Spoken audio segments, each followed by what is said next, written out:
And that sword shall be Lightbringer.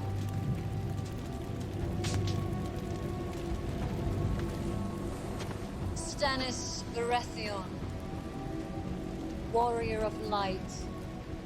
Your sword awaits you.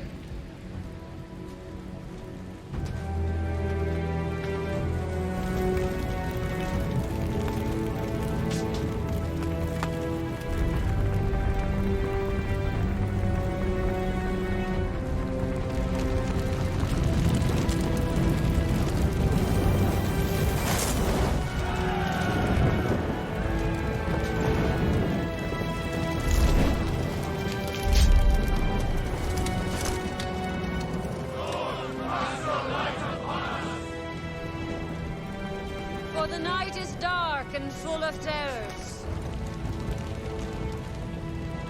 For the night is dark and full of terror. Hey guys, welcome to another guide. Today we are going to talk about the most interesting event in this game, which is the Relor's Trial. And I personally like this event the most because the rewards are amazing and it allows me to test my skills and the strength of my commanders and my troops. So this is basically going to be a guide what to do in the event and how to do it right. So today I'm going to cover how the event works, what are the rewards associated with it, how to go about completing the stages, and of course I'm going to mention the carryover rules. As you can see, you can find the event right here, and as you can see, the Relor Trial is really quite straightforward. You have 30 different stages, and to complete a stage you need to have the previous one completed with at least 1 star, then you can try the next one. Basically it's gonna be like a one-on-one battle, and you're gonna be using commanders and troops against the enemy's commanders and troops, also dragons. So the first stage is open, and then you have to complete it, then you go to the second, and so on and so on.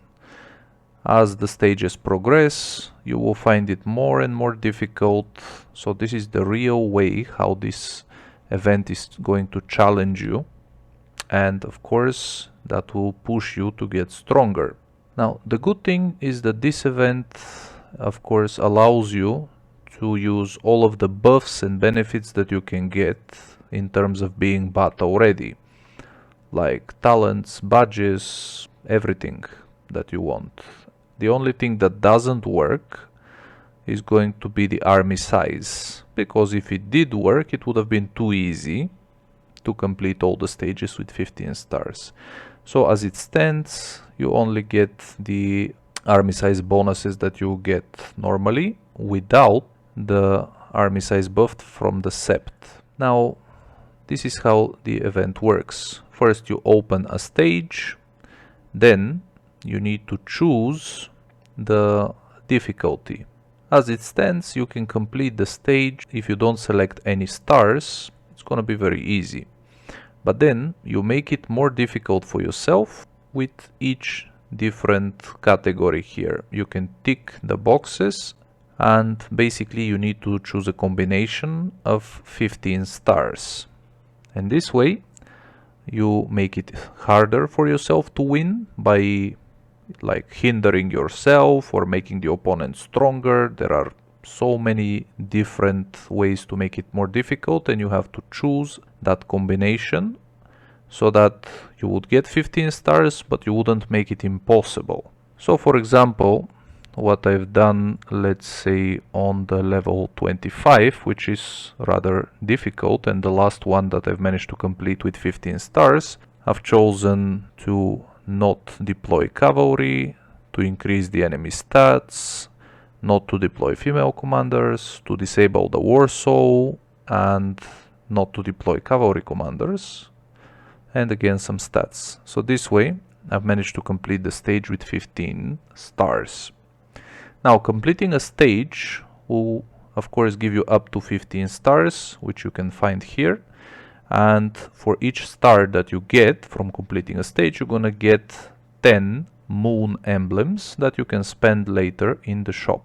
I'm going to talk about that in a moment. So the way this works is that the opponent is going to have very strong commanders, very strong dragons, and they will have a formation that you can see, and you can also see their stats, which are pretty strong. So there are two ways that you can fight this.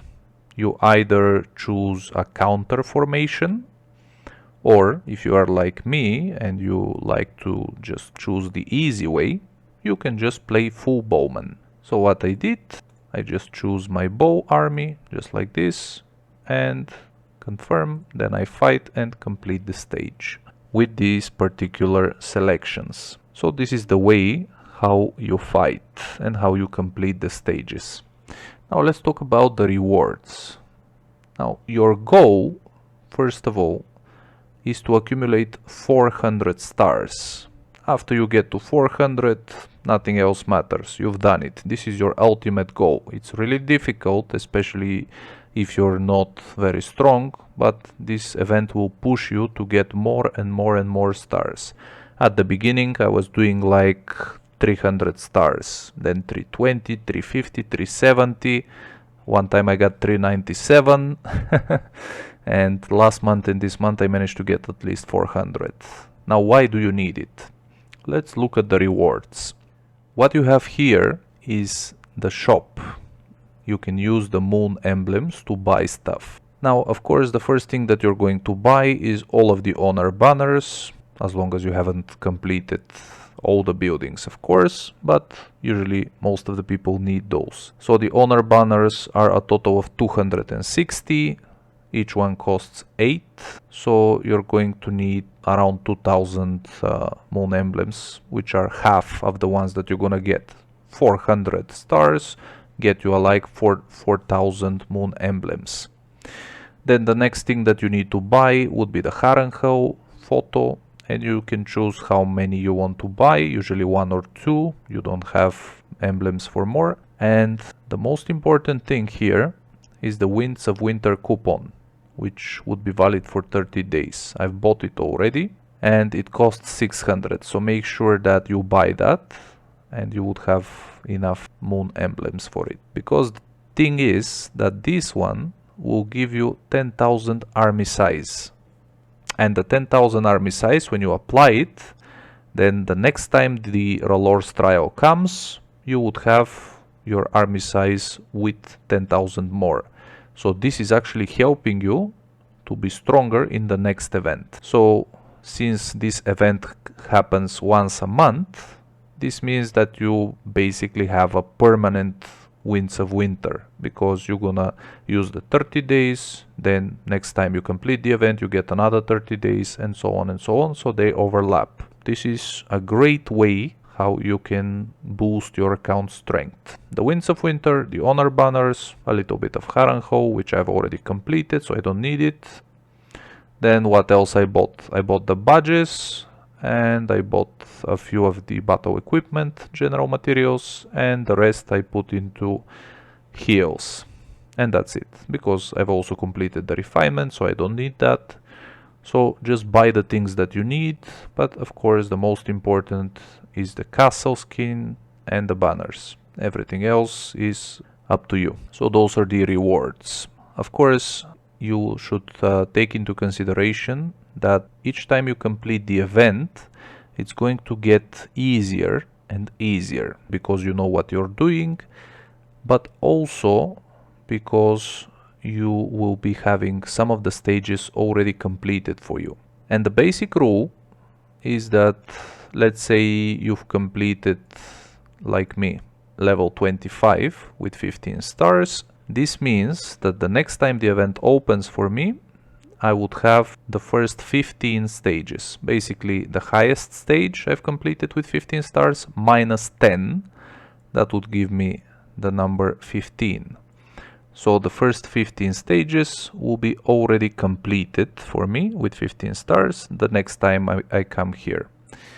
And then I would just have to complete, starting from 16, 17 and so on.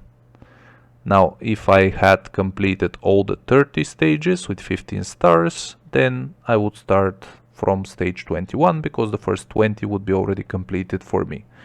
So that is very nice because it saves time. Also, if at the end of the event you have some unused moons, they are going to be removed, and instead you're going to receive 1000 gold for each moon emblem that was remaining. So this is how the event works. If you have any questions, if you're curious how you can maximize your potential in this event, like formations or which of the selections you should choose, feel free to comment in the video and I'll be happy to give you some tips and pointers. For now guys, hope you enjoyed this video. Thank you and see you on the next one.